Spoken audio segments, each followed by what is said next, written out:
우리 지난주에 1절을 은혜를 나누었습니다. 그러므로 형제들아, 이 그러므로는 앞부분과 뒷부분을 연결시켜주는 아주 귀한 구절입니다. 이 단어는 정말 우리가 어떻게 살아가야 되는 것인가, 예수 믿는 우리가 어떻게 살아가야 할 것인가, 그죠? 그걸 우리에게 말씀하는 귀하고 복된 구절입니다.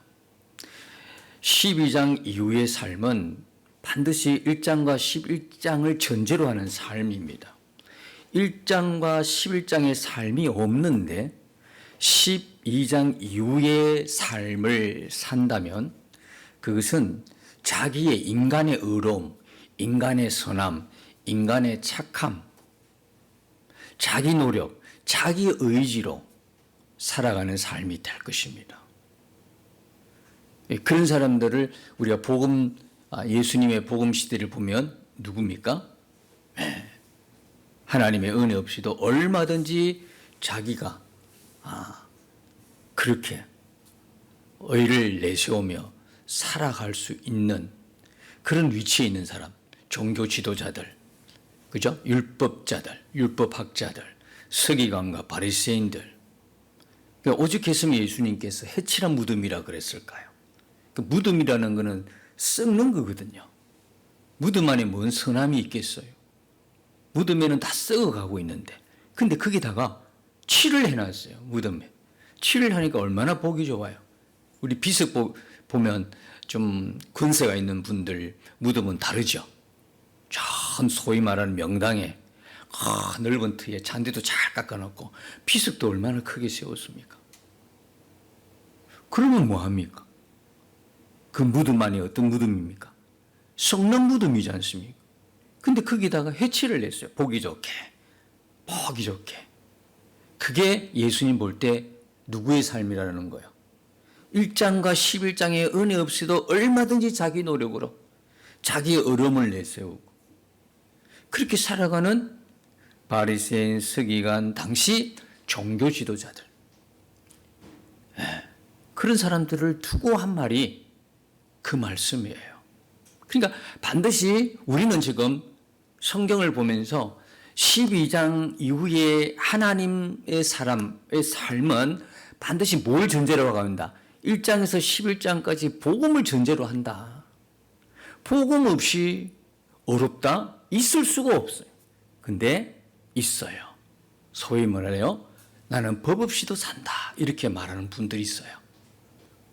우리가 볼 때도 믿는 우리보다도 더 윤리적으로 도덕적으로 꽤 괜찮은 분들 있어요. 근데 예수 믿는 우리는 저렇게 살면 안 되는데, 그죠? 아슬아슬한 경계선을 드나드는 그런 참 안타까움이 있는 우리의 모습이 있잖아요. 예수 믿는데 이렇게 살아도 되나? 내가 나를 봐도 나는 그렇지 않은데, 근데 예수 안 믿는 분들 중에 보면 훨씬 도덕적인 사람이 있어요. 훨씬 깨끗한 사람이 있어요. 훨씬 윤리적인 사람이 있어요. 그런 분들이 간혹 있더라고요. 이야, 그래서 법 없이도 산다. 그런데 더 안타까운 게 뭐예요? 그렇게 자기 의로 충만하니까 예수 믿을 이유가 없는 거예요. 예수가 필요 없는 거예요. 그분들은 자기 의로 당당하게 살아가니까 주변에 호평을 받으면서 좋은 소리 받아가면서 진짜 존경을 받아가면서 살아가니까 예수님 믿을 이유가 없겠죠. 아쉬움 없잖아요. 다 존경받고 사니까, 사랑받고 사니까. 근데 우리는 예수 믿는다고 하는데 자꾸 돌아오면 돌아볼수록 내 모습이, 하루를 살아간 내 모습이 항상 좀 후회스러워. 그때는 그러지 말았어야 되는 건데, 조금 더 선하게 행동할 수는 없었나? 조금 더 착한 마음으로, 어려운 마음으로, 내가 그래도 예수님 믿는 사람인데 성경 말씀에 순종하여 하나님이 기뻐하는 삶을 살 수는 없었는가? 그런 후회함이 있어요. 왜 그럴까요, 여러분? 그 이유가 뭔지 아세요? 기준이 달라요. 법 없이 사는 사람은 그분하고 우리의 기준이 달라요. 예수 믿어도 정말 안타까운 모습이, 하나님이 기뻐하지 않은 내 모습이 막 드러나서 부끄럽기도 하고 후회스럽기도 한데, 알고 보면 기준이 달라. 기준이 달라. 우리는요, 하나님의 법에 의해서 하나님의 법을 기준으로 삼는 사람이에요. 하나님의 관점에서 보는 사람이라고. 항상 하나님의 말씀을 마음에 염두하고 사는 사람들. 그런데 그렇게 법 없이 살고, 그렇게 사람들로부터 존경받고 어렵다 칭함받고 착하다 선하다 그렇게 칭찬받는 그분들에게는 기준이 없어. 하나님의 법이 그에게 적용할 틈이 없는 거야. 그냥 이 세상의 윤리고 세상의 도덕이에요. 거기까지. 비록 우리가 흠이 많아, 티가 많아, 그렇지 않아야 되는데, 그렇게 살면 안 되는데 조금 더 복음적인 삶을 살 수 없었을까? 우리가 그래도 이 세상 살면서 사단 마귀 죽음과 사망의 근세에 잡혀 살던 그때를 벗어나서 이제는 그리스도 예수 안에서 생명을 받고 사는 천국 백성으로 사는데, 조금 더 우리의 삶이 하나님께서 영광을 받으시고 기뻐하는 삶을 살 수는 없을까 하는 그런 아쉬움이 있지만, 그러나 여러 가지 흠과 티와 실수가 있더라도, 부족함이 있더라도 기준 자체가 달라. 생명 없는 자와 생명 있는 자의 기준이니까 이렇게 다르다 이 말이에요.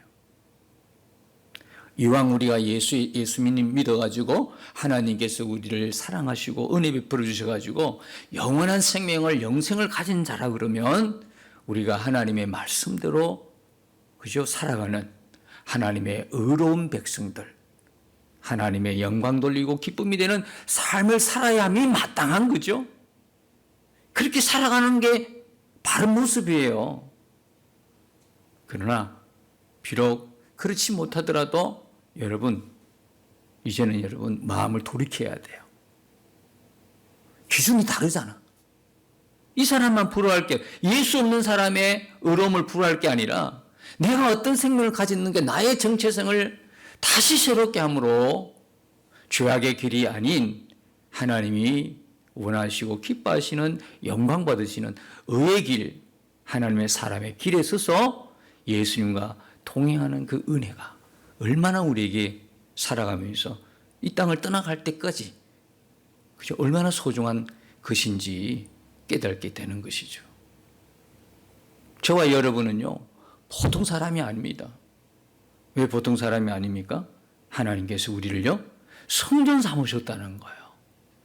하나님이 우리를 성전 삼으셨다. 우리 몸을 성전 삼으셨다.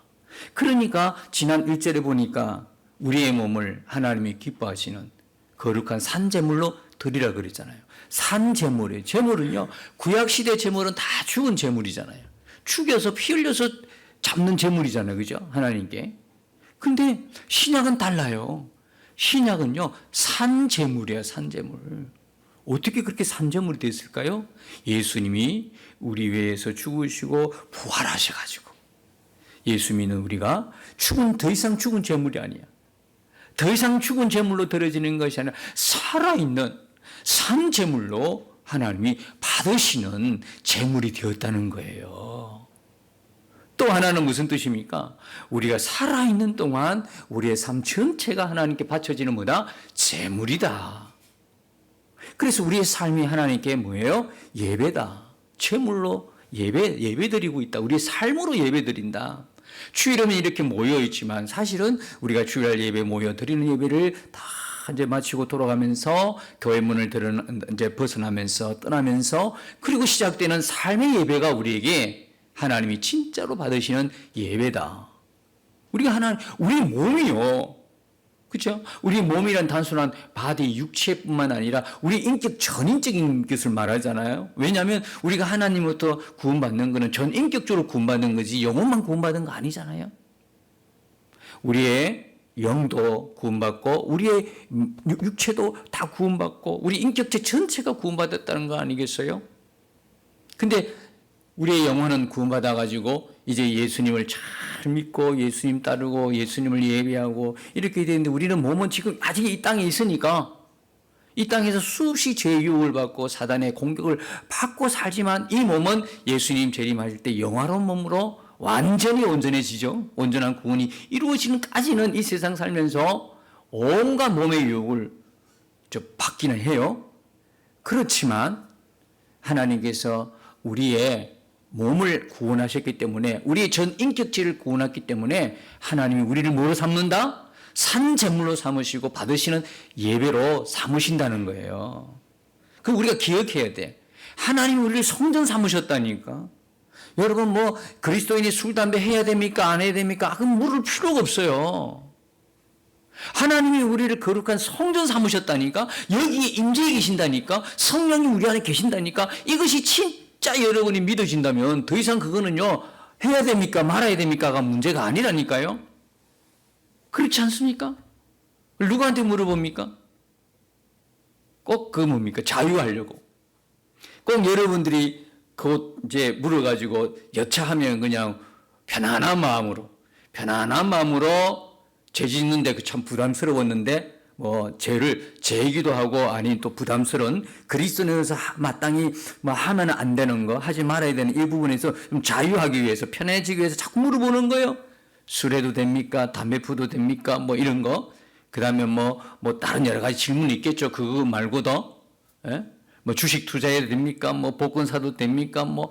질문이 얼마나 많은지 몰라요. 여러분, 그건 해라 하지 마라 물을 필요가 없어요. 저와 여러분이 예수 믿는 우리는요, 하나님께서 뭘 삼으신 거예요? 성전 삼으셨다는 거예요. 거룩한 성전을 삼으셨다는 거예요. 그러면 해결되지 않을까요? 예? 해결되지 않을까요? 거룩한 성전에서 무슨 일이 일어났어요? 구약에 보면 그 죄를 대신해서 제물이 죽어갔다. 여기저기서 피 흘려 죽어가는 제물, 그죠? 짐승들의 소리 들리십니까? 그 죽어가면서 부르짖는 그 울부짖음의 소리는 죄악의 부르짖음이에요. 우리가 받아야 될 그 심판, 죄에 대한 심판의 비참함, 심판의 두려움, 그 소리를 제물들이 대신 내어주는 거예요. 그 소리가 난무하는 거예요. 성막에서, 성전에서 그 소리가 온 성막에 피가 튀는 거예요. 피가 막 쫙. 우리가 하나님의 거룩한 성전이 되었다. 이 한 가지만 여러분들이 진짜 온전하게 믿어도 묻고 자유를 얻기 위해서 답을 얻으려고 하고 그런 노력을 할 필요가 없습니다. 그리고 성령이 우리 안에 계신다 이 말이에요. 성령이 우리 안에 계신다. 성령이 우리 안에 계신다. 그럼 모든 게 끝난 거예요. 성전이고 성령이 우리 안에 계신다. 이 모든 게 끝나요. 근데 그 하나님의 영이 우리와 함께 계신 것을 전혀 모르는 거예요. 이론적으로는 알겠는데 실제가 믿어지지 않으니까 내 마음대로, 내 하고 싶은 대로, 육체의 욕심을 따라 내 하고 싶은 대로 내 마음대로 저지르 버리는 거예요. 너무 안타까운 상황. 그리고 여러분, 우리가 기억해야 될 것은 우리는 예수님 믿어가지고 웬 은혜인지 하나님 자녀가 됐단 말이에요. 근데 자녀에 머물러 있으면 안 돼요. 자녀가 주는 이미지가 뭐예요? 자꾸 하나님 앞에 어리광 부리고 계속 어릴 때 머물러 있어도 괜찮다고 하는 그 안일함에 젖어 있게 만드는 거예요, 여러분. 자녀의 영광을 받았으면 또 하나의 영광을 기억해야 돼요. 또 하나의 영광은 뭡니까? 이제 다시 오시는 예수님의 거룩한 신부라는 거예요. 거룩한 신부.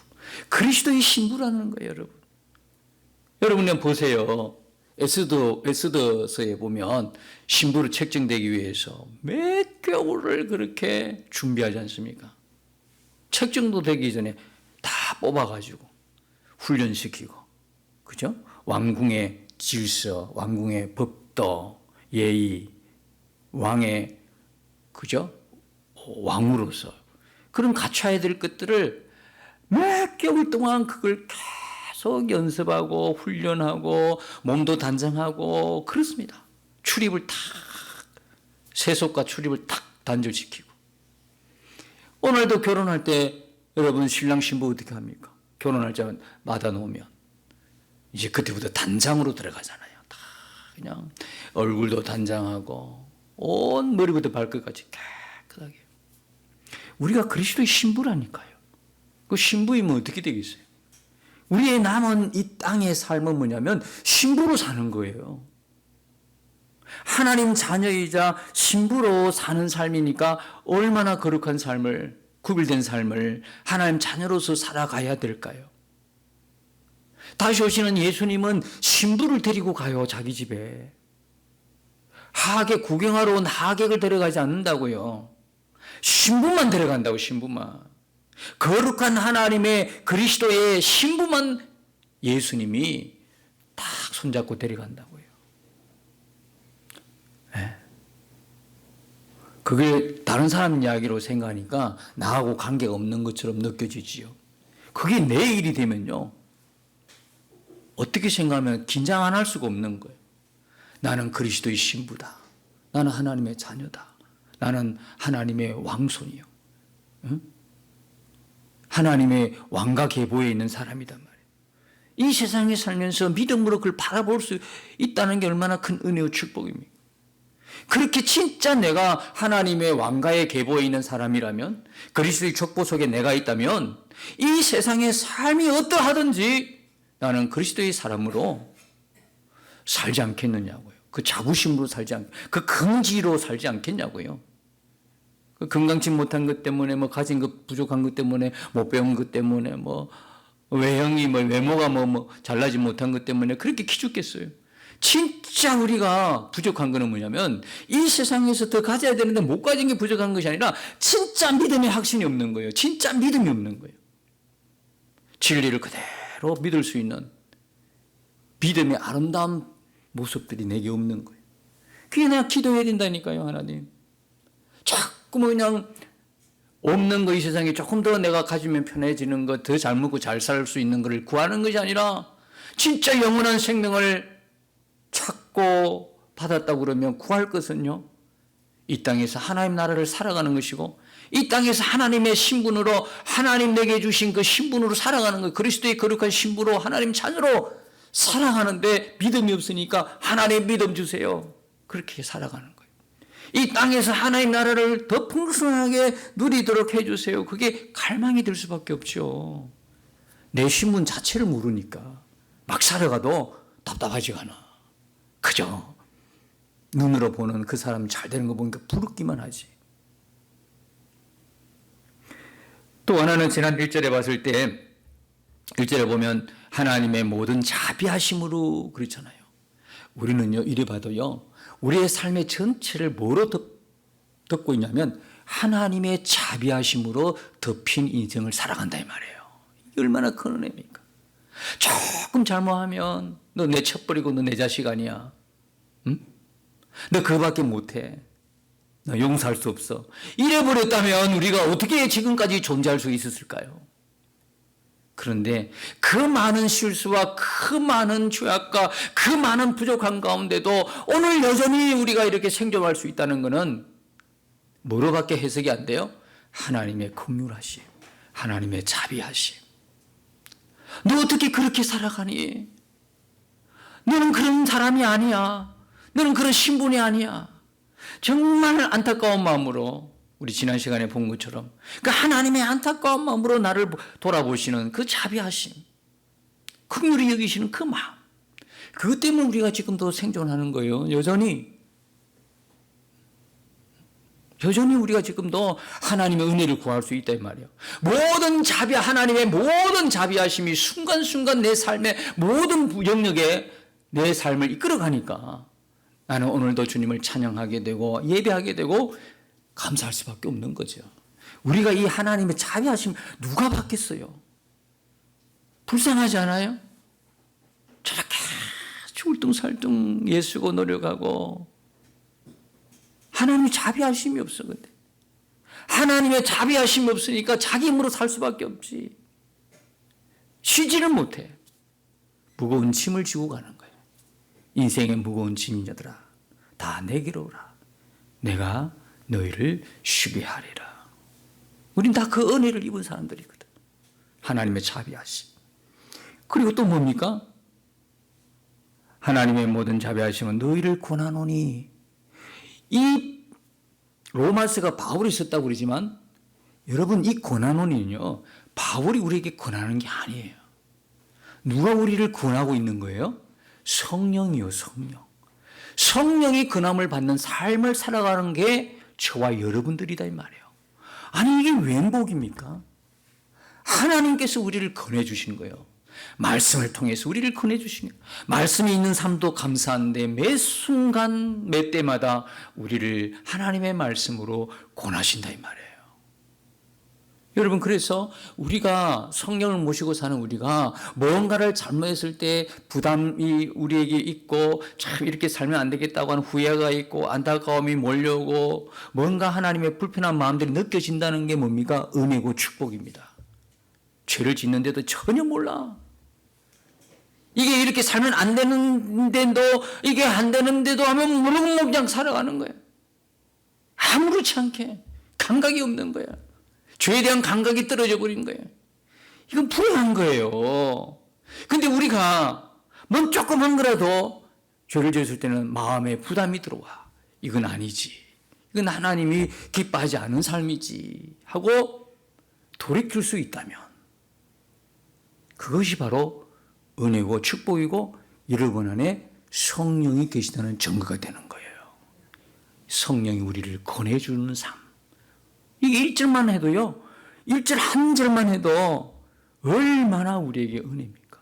거기다가 그리스도인 우리는 삶 자체가 하나님 앞에 산제물로 바쳐지는 예배라는 사실은 얼마나 영광스러움이 가득합니까?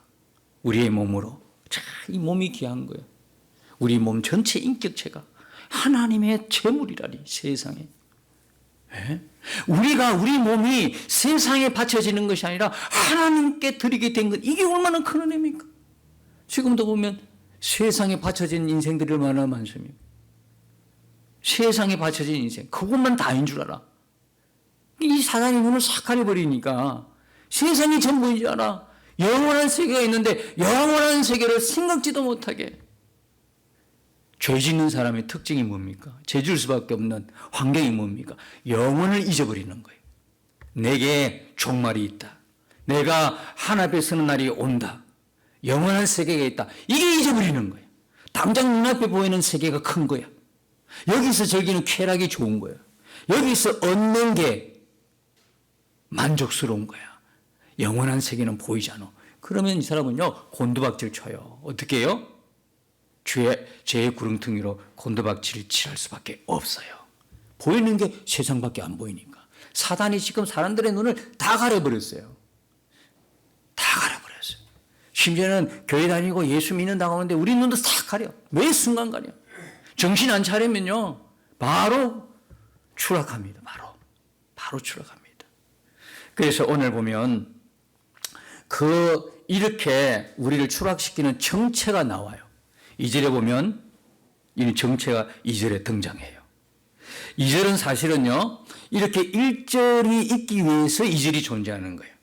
우리의 몸을 하나님이 기뻐하시는 거룩한 산제물로 드리기 위해서 무엇이 선행되어야 되느냐가 말할 때 2절이 딱 등장하는 거예요. 2절의 말씀 보면 너희는 이 세대를 본받지 말고 오직 마음을 새롭게 함으로 변화를 받아 하나님의 선하시고 기뻐하시고 온전한 뜻이 무엇인지 분별하도록 하라. 이렇게 사는 사람이 1절을 살아내는 거예요. 2절을 살아내는 사람이 1절에서 하나님이 기뻐하시는 산제물, 그의 모든 인격, 모든 삶이 하나님께 삶으로 드리는 예배자가 될 수 있다, 이 말인 거예요. 2절이 안 되면 절대 1절을 못 사는 거예요.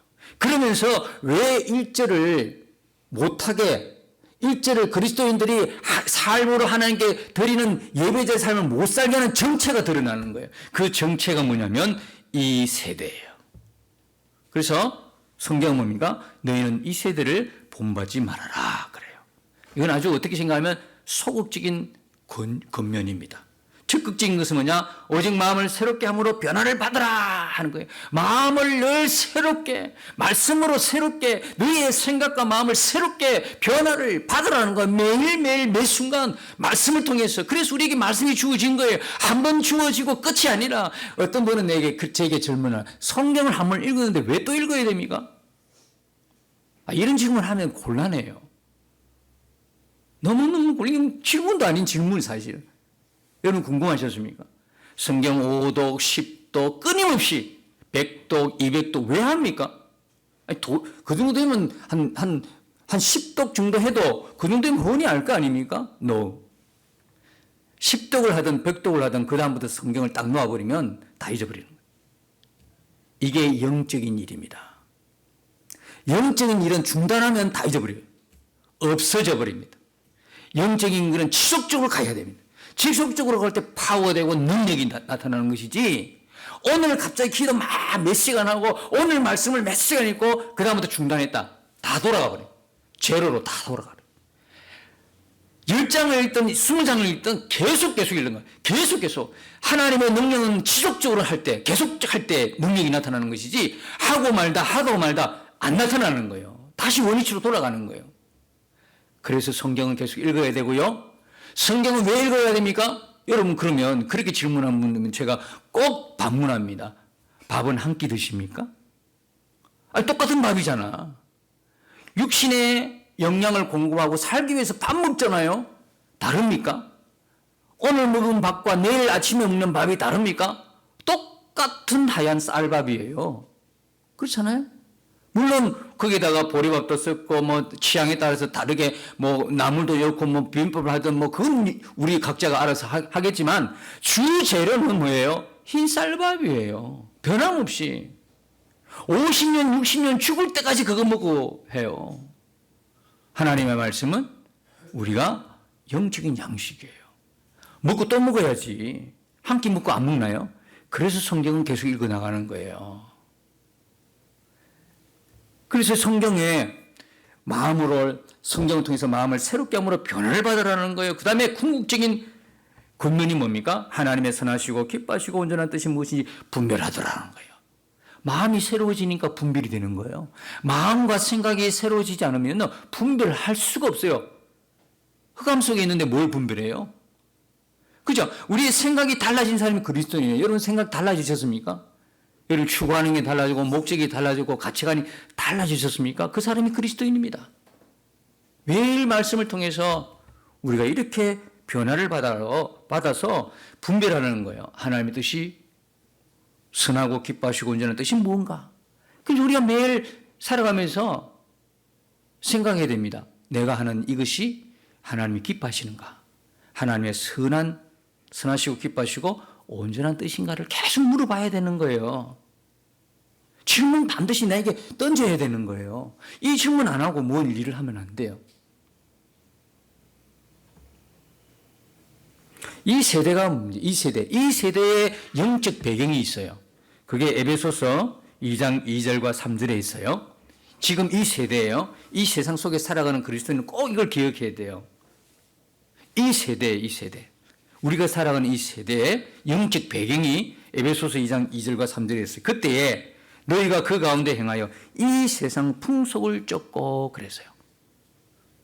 이 세대의 이 세상 풍속을 쫓아가는 거예요. 근데 이 세상 풍속을 쫓는데 이 세상에 주인이 있어요. 이 세상을 꽉 장악하고 있는. 그게 뭐냐면 공중의 근세 잡은 자예요. 이 세대에 이 세상의 풍습을 꽉 영향을 잡고 사람들에게 영향을 주는 세력이 있는데, 그 세력이 뭐냐면 공중의 근세 잡은 자예요. 사단 마귀예요. 그래서 자꾸 유행이라는 거 있잖아요. 문화라는 거 있잖아요. 풍습이라는 거 있잖아요. 이게 좋은 뜻도 있지만 사단이 잡고 있기 때문에 사람의 영혼을 파괴시키는 기능도 갖고 있어요. 순기능과 악기능이 있는데요. 이 악부분을 공중근세자가 꽉 붙들고 있어요. 가치관, 사람의 가치관을 막 혼동시켜요. 타락시켜요. 마약을 하게 하고요. 음란하게 살도록 해요. 요즘 보세요. 중학생이요. 성매매하는 거예요. 중학생들이 옛날로 이야기하면 다 주선해가지고요. 어른들 보고 성매매 시키고 고발하고, 그죠? 그 뭐예요? 사기치고. 그 어린아이가 아니 더 이상. 에? 그런 역할을 해요. 그러니까 돈을 벌어요. 끔찍한 세상이 뭐예요? 어른 세계를 다 보고 지금까지 살아오면서 어른이 하는 걸 그대로 보고 온 거예요. 미디어의 영향이 얼마나 큰지 몰라요. 미디어의 영향. 요즘 세상에 태어나자마자 아기가 바로 핸드폰 들고 논다 그러잖아요. 그 우스갯소리가 아니에요. 그게 좀 아이가 좀 어른이 보기가 부담스럽고 뭐 할 일이 있고 뭐 바쁘면 바로 아이들에게 뭘 던져줘요? 핸드폰 던져줘요. 조용하니까. 그럼 아이는 뭘 봐요? 영상 보는 거예요. 자동이에요, 자동. 우리는 잘 못 다루지만 지금 태어나는 이 세대는요, 영상 이런 데 아주 기술이 자동이에요, 자동. 잘 만들고 잘 활용해요. 그거 보고 태어났으니까. 태어나면서 그거 했으니까. 근데 아주 나쁘게 그 영향을 다 받고 있는 거예요. 다. 그 영상이 좋은 것만 있겠어요? 그래서 여러분들이 미디어를 보고 유튜브를 보고 다 좋은데요. 성기능을 하도록 자기 자신에게 훈련시키세요. 좋은 것, 내게 유익한 것. 근데 이 미디어가 저와 여러분한테 악한 기능을 하는 게 얼마나 많습니까? 엄난하도록 얼마나 막 넘치고 차고 넘치는 거예요. 그러니까 다 사람들의 가치관, 생각들이 이미 공중권세자 문제에 다 잡혀버린 거예요. 여러분, 성도들은 예외가 아닌가요? 성도가 집중 타켓이에요. 어차피 공중권세 잡은 자에 잡힌 사람들은 놔둬도 괜찮아요. 그들의 타켓은요, 예수 믿는 사람이라니까요. 어떻게 알 수 있습니까? 옛날 이스라엘 백성들이 출애굽하면서 강야를 거쳐갈 때 민수기 25장에 보면 그 사건이 딱 등장해요. 모압의 왕 발락이 선지자 발람을 초청해가지고 계속 이스라엘 백성들을 저주하게 만들잖아요. 하나님이 가로막고 있는데 저주가 되겠어요? 하다 안 되니까 25장에 가면요, 모압의 여인들이 그 이스라엘 백성들을 타락시킵니다. 뭐로요? 음행으로 타락시켜버려요. 그래가지고 하나님의 심판을 받아가지고 연병으로 24,000명이 광야에서 죽어나가는 사건이 민수기 25장에 있어요. 그때 구약 백성들에게 썼던 그 그대로 오늘날 그대로 사단이 예수 믿는 사람을 그대로 써버린, 그대로 사용해 먹는. 그래서 예수 안 믿는 사람이야, 그거 그냥 절길 뿐만 아니라 권장하고 자기들끼리 죄가 죄인 줄 모르고 막 살아가지만, 예수 믿는 사람은 그게 죄라는 걸 알면서도 넘어가 버리는 거예요. 얼마나 집요한 유혹을 주는지요. 얼마나 집중적으로 공격하는지 몰라요. 여기에 넘어져 버리면 힘도 제대로 못 써요. 하나님 앞에 이것이 죄임에도 계속 넘어져 버리면 힘을 못 써. 더 이상 잃어버려. 삼손이 머리 뽑혀가지고 힘을 듯이 똑같은 상황이 벌어지는 거예요. 다 힘을 잃고 그냥 이 세상 살면서 삶으로 예배드리라기는 커녕 삶에서 벌써 막 다 은혜를 다 잊어버리고 완전히 건조한 사람들, 완전히 사막화돼 버리는 거예요. 그렇게 찬송하고 예배하고 감사하고 기뻤던 그 한의와 영광과 기쁨이 다 사라져 버리는 거예요. 그 속에 있다 보니까 메말라가 버려요. 영혼이 메말라 피폐해져 가는 거예요. 믿음이 싹 다 사라지는 거예요. 그냥 간다 목숨만 남아있는 거예요. 목숨만 남아요. 더 이상 그리스도인으로서 살 수 없는 거예요. 그리스도의 능력도 안 나타나고, 삶이 예배라 그랬는데, 그죠? 그의 몸을 하나님께 제물로 드리는, 제물은 그냥 자기 한 몸을 간수를 못하는 거예요. 그렇게 힘없이 주저앉는 거예요. 이게 무섭습니다, 이게 사단의 공격이 무서운 거예요. 이래가지고 이 땅에서 그렇게 풍성하게 하나님이 주신 은혜들 다 누리지 못하고 비참하게 살아가는, 비참하게 은혜 모르고 살아가도록 비참하게 살다가 끝장을 보는 거예요. 여러분, 사회나 개인이나 민족이나 음란하고 음행하고 타락하고 범죄하는데요, 망합니다. 결국 망하게 되어 있습니다. 왜 하나님께서 우리를 거룩한 백성으로 삼으시고 성전 삼으시고 우리 안에 성령이 계시겠습니까? 예수 믿는 사람은요, 거룩하라고. 거룩한 삶이 생명이고 거룩한 삶으로, 그죠? 하나님의 영광 돌리고 은혜 충만한 삶을 살고 우리에게 정체성을 주시고 이 땅에 존재케 했는데, 그걸 다 그냥 사단이 공중무새 잡은 자가 다 그냥 그렇게 못 살도록 망하도록 그 유혹을 그에게 던지는 거예요. 여러분, 우리는요 꼭 이 말씀을 꼭 기억해야 돼요. 이 세대를 본받지 말아라. 꼭 이 말씀 붙들고 여러분들이 하나님의 거룩한 백성으로 일어나야 하는 것입니다.